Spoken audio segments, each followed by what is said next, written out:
여러분 평안한 아침 맞고 계신가요? 11월 14일 목요일 새벽 성서 읽기 시작하겠습니다. 오늘은 신용 점수는 몇 점인가요? 라는 제목으로 사무엘상 1장의 말씀을 함께 묵상하겠습니다. 먼저 오늘의 한마디는 속담 중에서 골라봤습니다. 똥 누러 갈 적 마음 다르고 올 적 마음 다르다. 자기 일이 급할 때에는 통사정을 하며 매달리다가 그 일을 무사히 다 마치고 나면 모른 채 하고 지낸다는 내용의 속담입니다. 하지만 한나는 하나님께 서원하여 얻은 아들을 약속대로 하나님께 드리는 신용 있는 모습을 보입니다. 사무엘상 1장 21절에서 28절입니다. 남편 엘가나가 자기의 온 가족을 데리고 주님께 매년 제사와 서원 제사를 드리러 올라갈 때가 되었을 때에 한나는 함께 올라가지 않고 자기 남편에게 이렇게 말하였다. 나는 아이가 젖을 뗄 때까지 기다렸다가 젖을 뗀 다음에 아이를 주님의 집으로 데리고 올라가서 주님을 뵙게 하고 아이가 평생 그곳에 머물러 있게 하려고 합니다. 나는 그 아이를 평생 나실 사람으로 바치겠습니다. 남편 엘가나가 그에게 대답하였다. 당신 생각에 그것이 좋으면 그렇게 하시오.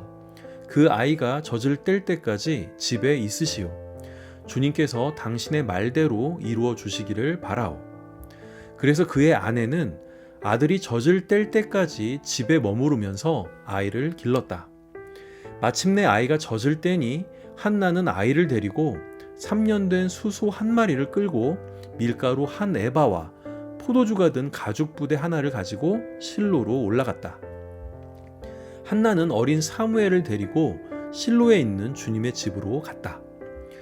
그들이 수소를 잡고 나서 그 아이를 엘리에게 데리고 갔다. 한나가 엘리에게 말하였다. 제사장님, 나를 기억하시겠습니까? 내가 주님께 기도를 드리려고 이곳에 와서 제사장님과 함께 서 있던 바로 그 여자입니다. 아이를 낳게 해달라고 기도하였는데 주님께서 내가 간구한 것을 이루어 주셨습니다. 그래서 나도 이 아이를 주님께 바칩니다. 이 아이의 한평생을 주님께 바칩니다. 그런 다음에 그들은 거기에서 주님께 경배하였다. 오늘 본문은 한나가 주님께 서원하여 얻은 아들을 주님께 바치는 내용입니다. 오늘 본문을 더 잘 이해하기 위해 전문맥을 잠시 살펴보겠습니다. 에브라임 지파에 속한 수베자손 엘가나에게는 한나와 브닌나라는 두 명의 아내가 있었습니다. 한나의 이름이 먼저 언급되는 것을 볼 때 한나는 본처이고 브닌나는 후처로 보입니다. 하지만 본처인 한나는 자녀가 없었고 후처인 브닌나는 자녀가 있었습니다.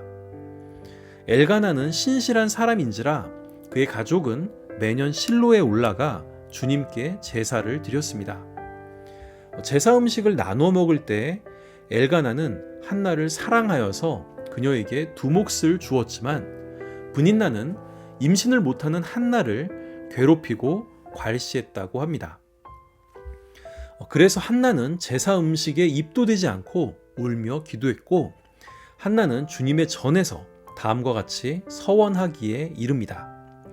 사무엘상 1장 11절입니다.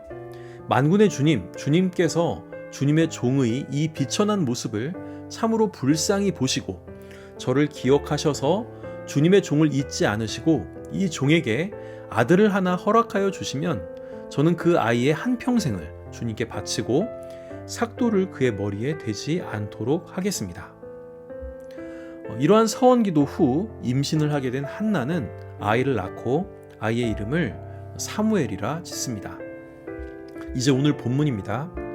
엘가나의 가족이 매년 제사와 서원 제사를 드리러 올라갈 때 한나는 함께 올라가지 않고 아이가 젖을 뗀 후에 아이를 주님의 집에 데리고 가서 주님을 뵙게 하고 아이를 평생 그곳에 머물러 있게 하여 나실 사람으로 바치겠다고 남편 엘가나에게 말합니다. 여기서 나실 사람은 헌신된 자, 바쳐진 자라는 뜻으로 하나님을 위해 구별된 존재를 말합니다.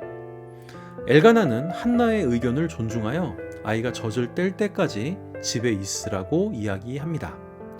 그런데 왜 한나는 아이가 젖을 뗄 때까지 주님의 전에 아이를 데려가지 않았던 것일까요?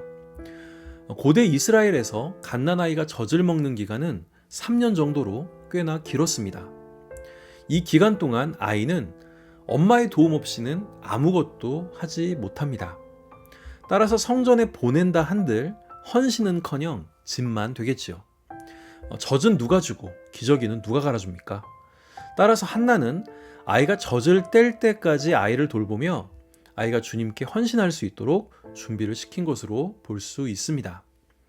하지만 인간적인 관점에서 생각해보면 주님께 서원을 해서 얻은 아들이지만 이 아이를 주님께 바쳐야 한다는 약속 앞에서 고민도 되었을 것입니다.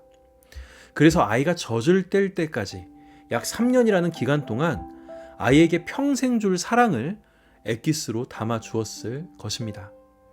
아마 한나는 이제 1년에 한 번 성전에 올라갈 때를 제외하면 더 이상 아이를 볼 수 없다는 생각에 눈물도 많이 흘렸을 것입니다.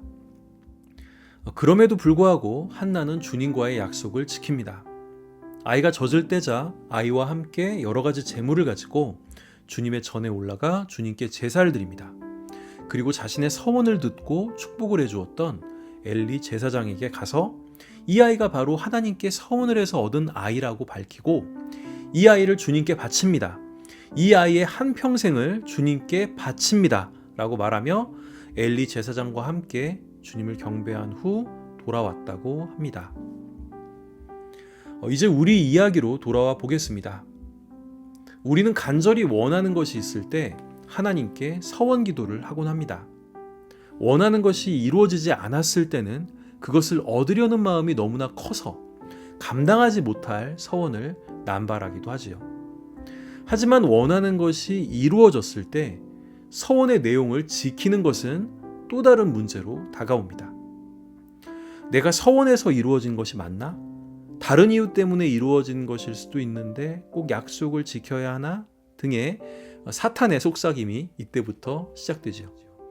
어쩌면 이때가 정말로 우리의 신앙을 시험하는 순간인지도 모릅니다.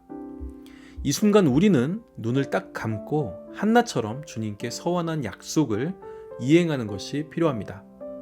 앞으로도 주님께 간구해야 할 일이 많으니까요.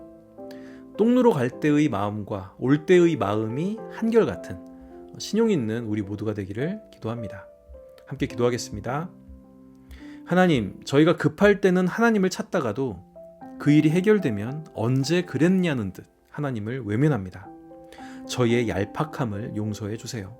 그리고 저희에게도 한나와 같은 한결같음을 허락해 주세요. 예수님의 이름으로 기도드립니다. 아멘. 오늘의 찬양은 한나의 기도입니다. 마커스 워십의 목소리로 들어보시죠.